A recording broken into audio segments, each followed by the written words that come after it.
নমস্কার বন্ধুরা, আমি রজনী। কেমন আছো সবাই? ভালো আছি তো? আজকে আবার একটা আমার চ্যানেলে নতুন ভিডিও নিয়ে চলে এসেছি। আজকে আমরা সবাই মিলে কীর্তন দেখতে যাবো, বাউলপাড়া কীর্তন। এবং আমাদের এখানে বাপের বাড়িতে 3টে পাড়া, মানে পাড়া তো অনেক বড়, তো গোয়ালা পাড়াদের আলাদা কীর্তন হয়, আকুড়া পণ্ডিত পাড়াতে কীর্তন তো হয়ে গেছে, সেটা আমার শরীরটা ভালো ছিল না বলে আমি দেখতে যাইনি।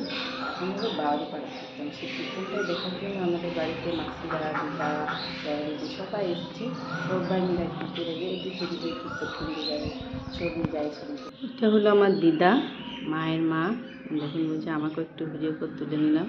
তারপরে এখানে আমার মাসির মেয়ে, আমার মাসির মেয়েরা সবাই বসে আছে, এসেছে আমাদের বাড়ি কীর্তন শোনার জন্য। আমার দিদি মেয়ে, দিদা, মাসি, দেখুন আমার মাসির ছেলে, একটা ছোটো মাসির ছেলে, একটা সেজে মাসির ছেলে, একটা মাসি পুষ্প মাসি, আমার ছোটো বোন ঘর ঝাড় দিচ্ছে।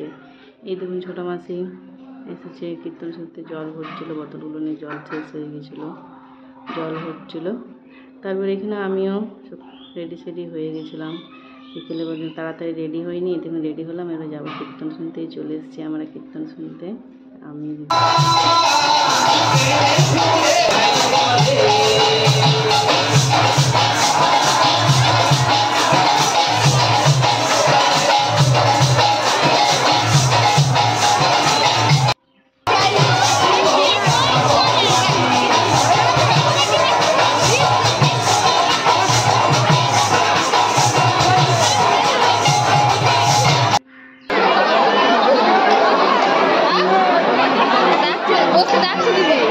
এখানে দাঁড়িয়ে দাঁড়িয়ে দেখছিলাম, বসে ভালো করে দেখতে পাচ্ছিলাম, দাঁড়িয়ে দাঁড়িয়ে কীর্তন দেখলাম আমরা এখানে।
এখানে কীর্তন শেষ হয়ে গেছিলো। এবার আমরা সবাই বাড়ি যাব। দেখুন চারিপাশটা কত ভিড়, সবাই বাড়ি যাচ্ছে। এবার আমাদের কীর্তন দেখা হয়ে গেছে প্রায়, সবাই চলে যাচ্ছে। এবারে বাড়ি পরে আসবে আবার শুনতেই। দেখুন সবাই বলছিল আমাকে একটু ভিডিও করো, দেখো ভিডিও করে নিলাম। তারপর আমরা সবাই মিলে একসঙ্গে এবারে বাড়ি যাব।